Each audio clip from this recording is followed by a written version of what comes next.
brought to you by Charity Mobile, the phone company that shares your values. More information is available at CharityMobile.com.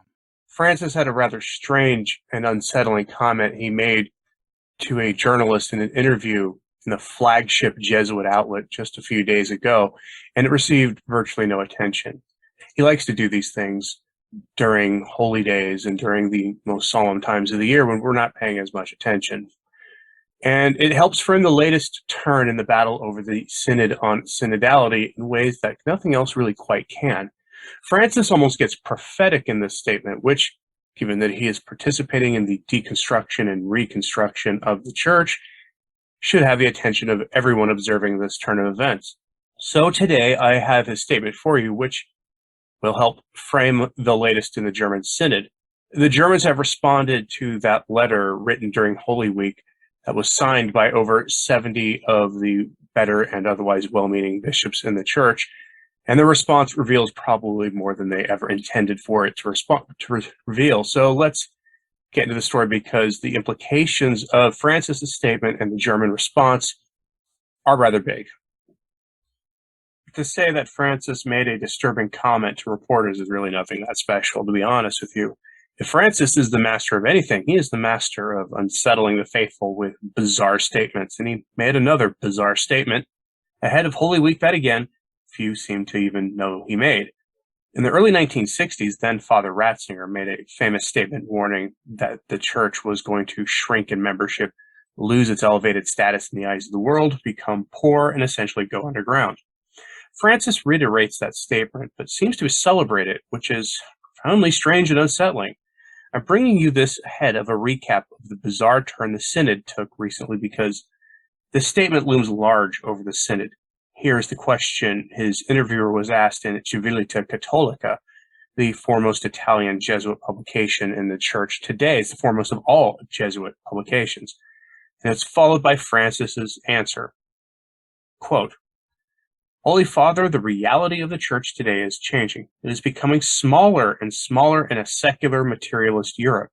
At the same time, the church is developing in Asia and Africa. What will the church of the future be like? Will it be smaller but more humble and authentic? What about the church's synodal journey? Where is it going?" And Francis's answer. Pope Benedict was a prophet of this church of the future, a church that will become smaller, lose many privileges, be more humble and authentic, and find energy for what is essential. It will be a church that is more spiritual, poorer, and less political, a church of the little ones. As a bishop, Benedict had said, "Let us prepare ourselves to be a smaller church." This is one of his greatest insights. Today, there is the problem of vocations. Yes, it is also true that in Europe, there are fewer younger people. Before, there were 3 or 4 children per family, now often only 1. Marriages are decreasing while people focus on their profession. I would tell the mothers of those 35-year-olds who still live with their parents to stop ironing their shirts. In this situation, there is also the risk of wanting to seek vocations without adequate discernment. I remember that in 1994, a synod on consecrated life was held. I attended as a delegate from Argentina. At the time, the scandal of the novices in the Philippines had broken out. The religious congregations went there in search of vocations to, quote-unquote, import into Europe. This is terrible. Europe has aged. We have to get used to this, but we have to do it creatively, so as to assume for vocations the qualities that you mentioned in general for the church in your question. Humility, service, authenticity. Then you also mentioned the synodal path, and this is a further step. We are learning to speak and write, quote-unquote, in synod. It was Paul VI who resumed the synodal discourse, which had been lost. Since then, we have moved forward in understanding what the synod is. I remember that I was a relator for the Synod of Bishops in 2001. Actually, the relator was Cardinal Egan, but because of the events of September 2001, he had to go back to New York, his diocese. I was the substitute. The opinions of everyone, even of individual groups, were collected and sent to the General Secretariat. I would gather the material and arrange it. The Secretary of the Synod would examine it and say to remove this or that thing which had been approved by a vote of various groups. There were things he did not consider appropriate. There was, in short, a pre-selection of materials. Clearly, there was a failure to understand what a synod is. Today, we have moved forward, and there is no going back. At the end of the last synod, in survey of topics to be addressed in the next synod, the first 2 were priesthood and synodality. It seemed clear to me that there is a desire to reflect on the theology of synodality in order to take a decisive step toward a synodal church. Finally, I want to say that we must not forget the jewel, which is Paul VI's Evangelii Nuntiandi. What is the vocation of the church? It is not numbers, it is to evangelize. The joy of the church is to evangelize. The real problem is not whether we are few and short, but whether the church evangelizes. In the meetings before the conclave, we talked about what figure the new pope should represent. It was precisely there in the general congregations that the image of the church going forth was used. In Revelation, it says, "I stand at the door and knock." But today the Lord is knocking from within to be let out. This is the need of today, the vocation of the church today. End lengthy quote. And there's a lot to unpack there. And I want to remind you that Francis told us that synodality, we need to speak in synodality. And everything he said there, especially about vocations, goes to the heart of why they are trying to democratize the church, to give the laity authority positions in the church that will culminate in them running dioceses if some of the modernists who've been very vocal about this have their way. We are learning to speak in synod, whatever that means. And I doubt many could make heads or tails of that statement, but here I'll try. Speaking in synod means apparently to listen to various different positions in the church, dialogue with each other, and then find a path to move forward away from the church's traditional position on whatever it is being discussed, be it the role of the laity in governing the church, the James Martin issue, or any topic really. It's being done in the name of evangelizing. It's always evangelizing without conversion, though, which is an interesting thing that they're doing. As a consequence, traditional Catholics need not apply to attend the synodal process. I'll give you an example. My traditional parishes were not invited to participate to my knowledge, and I've heard from numerous regular viewers of Return to Tradition that there are traditional Latin Mass-only parishes were conspicuously not invited to attend either. The German Synod casts a long shadow over the entire synodal process as well. You'll recall that Cardinal Reinhard Marx of Germany stated that the Church's teaching on the sins of the flesh are not written in stone and need to be updated. As Catholic journalist Riccardo Cascioli notes, the activities of the German Synod appear to be coordinated internationally with the goal of moving the entire Church's teaching on the sins of the flesh and changing them so they are in accordance with the spirit of the world. This is from a piece he wrote at the beginning of April, and it's worth noting here.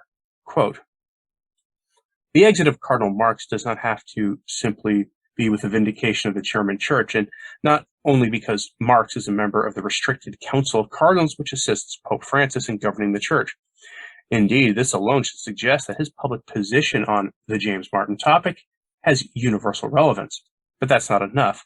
The timing suggests that we are facing a coordinated offensive to give a very specific pro-James Martin direction to the Synod on synodality that Pope Francis cares so much about. In February, for example, it was the Luxembourg Cardinal Jean-Claude Hollerich, president of the European bishops, to ask for a change in doctrine in favor of the James Martin topic, without his appointment as general rapporteur of the Synod on synodality being questioned." End quote.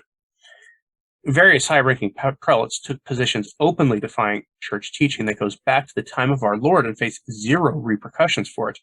And this problem goes well beyond the bounds of the German Synod, with a Vatican official speaking to the American bishops secretly during the alleged Fatima consecration, as well as numerous European bishops taking a stand against the traditional teaching of the Church on this dicey issue.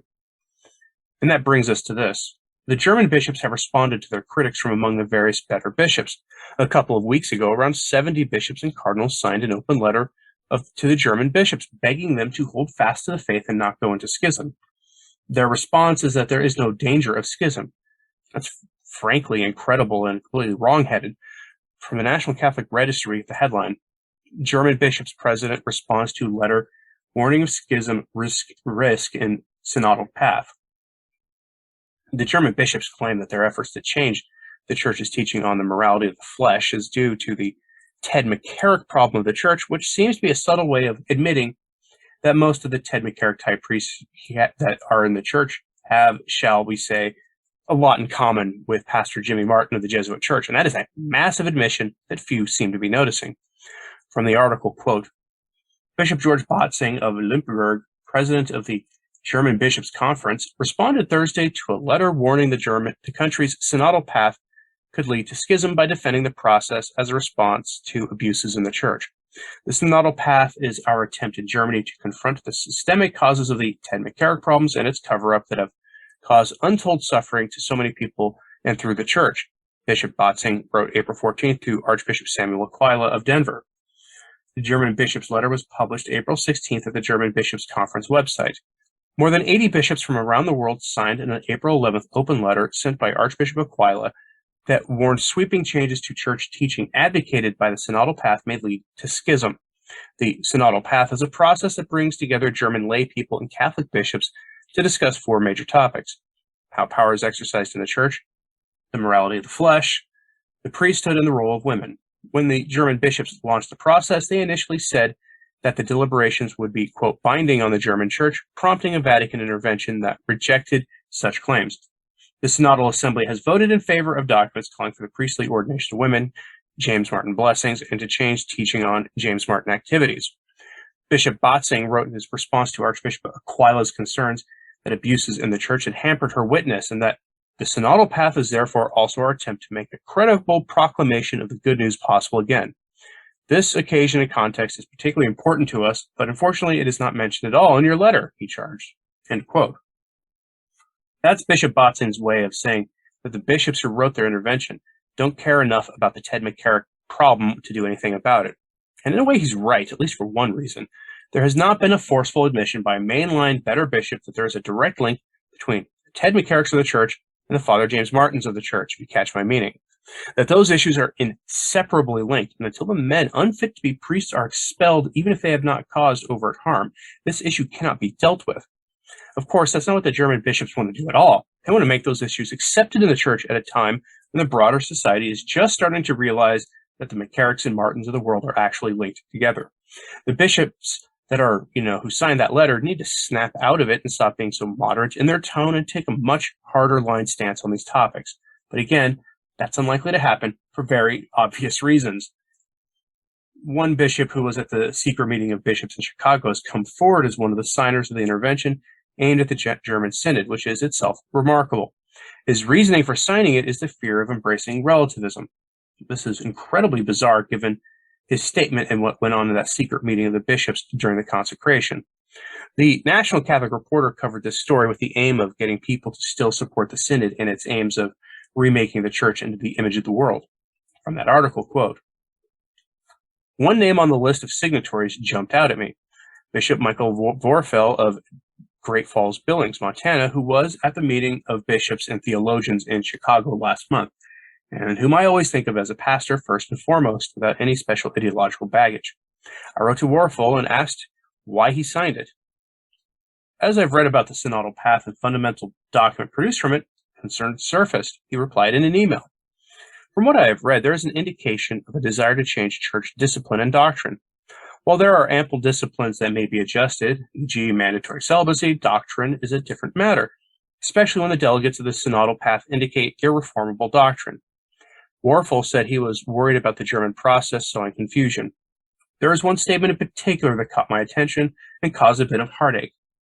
There is no one truth of the religious, moral, and political world. This comes from the fundamental text document. To me, it sounds a lot like, well, that may be your truth, but it is not my truth. This can easily lead into relativism. Asked if sending such a public rebuke really fit the definition of synodality, Warfel replied, I actually view the open letter more as a frank dialogue. Pope Francis has emphasized the need for dialogue, he added. I think a confidential or private letter would not garner much attention from the German bishops. I also do not believe a confidential or private letter would remain so for very long. As former Vatican Nuncio Archbishop Pietro Sambi said to me long ago, before I was appointed to Great Falls, Billings, and had heard about the appointment before he called me, it's hard to keep a secret in the church. End quote. In other words, even the modernist bishops are afraid of the program that the German bishops are running, that the German bishops are pushing far too hard, far too fast, that as a consequence they might break the church apart with their embracing of sins that cry out to heaven for vengeance.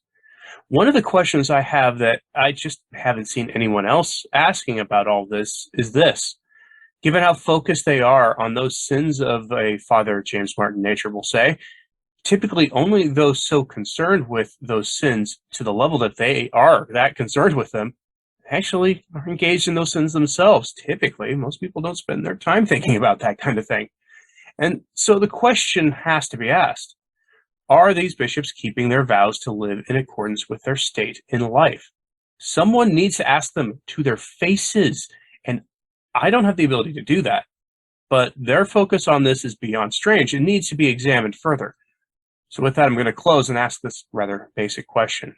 Are we seeing a fracturing of the church along three lines? Those being with the traditionally minded Catholics and the two factions of the modernists. Let me know in the comments if you think that this is the case, because even the modernists are now battling among themselves for control of the institutional church. I'm curious if you're seeing this fracturing in the same way that I am. And like and subscribe if you haven't, it really does help. And as always, pray for the church. I'm Anthony Stine. Ave Maria.